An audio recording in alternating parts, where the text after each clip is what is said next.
Hello everybody and welcome back to the good old GrimCast. I'm your host Death and Grim, and welcome back from a long hiatus. I'd like to thank all the fans that still wanted me back, all three of you, and those who supported me along the way of actually trying to relaunch this thing.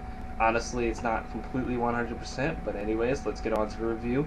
Today we're going to be reviewing a game called Sun Restoration. It is a game that I feel has been glossed over, but I honestly think it's actually a little shining gem in a dark coal mine. Anyways, we'll be taking a look at this game very shortly. I have gameplay footage, and let's get started.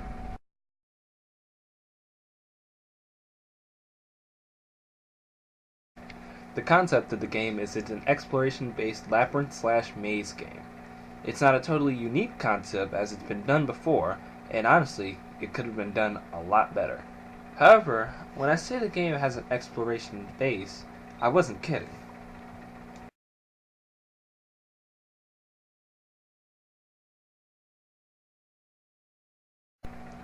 The story of the game is that humans seem to have taken the sun for granted, some way, and here comes along a demon to shatter the sun into 25 pieces and then curse it so celestial beings can no longer touch it.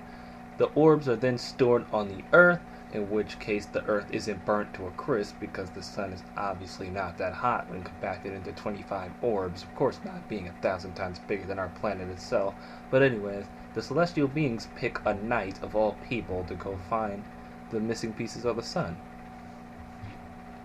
It's a wacky little story for a platformer game, and honestly it's not that bad compared to the other cockamamie convoluted stories that other people come up with. At least it's something that makes you feel like you have a purpose for playing the game, not just one to see the main hero die at the end. Anyways, it's a really okay story, so that gets a pass.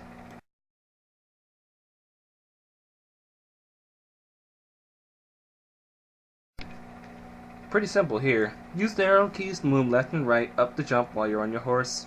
You can dismount your horse with the spacebar to become a human once more because you like this guy. And use the same controls except now with the ability to duck and move in small crevices that you and your fat horse combined could not otherwise.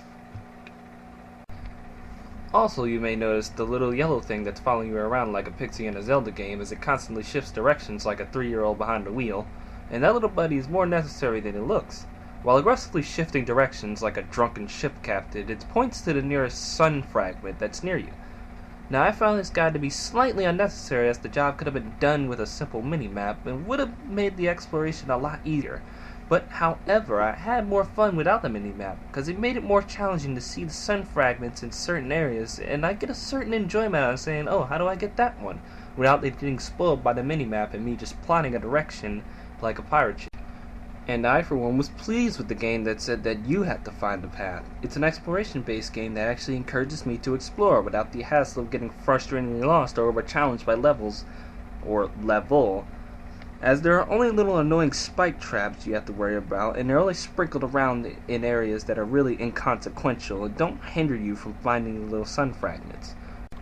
And the annoying red death screens as you fall on one of the spike traps, and the deaths aren't really that consequential since honestly, you just respawn at the last checkpoint that you came across. Anyway, the gameplay all around feels solid, and it feels great that the game actually embraces its own exploration nature.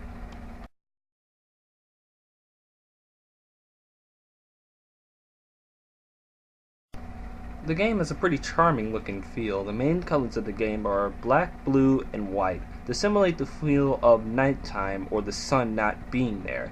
And honestly, it also gives the feeling of a nighttime horse ride with white stars that grace the backdrop, just subtly enough that you notice it, but they don't really distract you as much. It helps the artistic feel of the whole concept. Sound-wise, it's forgettable. One song is completely throwback to the 8-bit era, and it's honestly not a bad song either. It actually even feels like it fits the game. It's epic and calm at the same time, feels like the horse ride that I do whenever I go to Cold Stone Creamery. Anyways, after the third playthrough of the song, it gets rather tiring. It's still a nice little play if you have a taste for 8-bit music, but otherwise, it's best to play it on mute.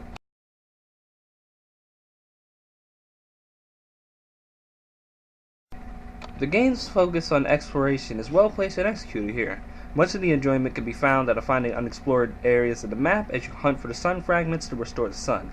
It's a fun pick up and play type game, and you can complete it in about 10 minutes or less.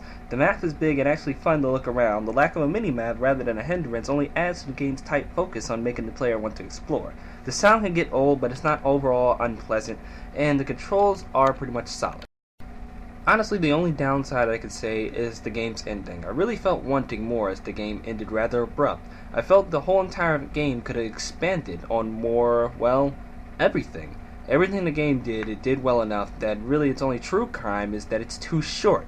Not a heartfelt ending, but just a pat on the back really, and bam, it's done. And you realize what the game is. It's an artistic experiment, something that shows the developer, Orange Oit, can do more along these lines, and he has. Check out his profile and his many other games, and give him a look if you're into exploration. Anyways, this game is fun, but it's just too short to score very high, so I give it a 7 out of 10. Well, everybody, that's my show. I'm gonna have to say goodbye for now. Anyways, thank you again for watching this rebroadcast of the GrimCast. I'm going to put up videos every Friday just like I used to, and I told you I would have this video out. Anyways, guys, I really appreciate the views, always appreciate them. Please spread this video out to your friends, wherever. I'm going to be reviewing games that will possibly be yours next. So if you have a nice appetite for indie gaming, you want to find yourself a quick game to satisfy yourself with, stay tuned to my cast. There'll be more along the way. Anyways, thank you guys. Love you all. Peace.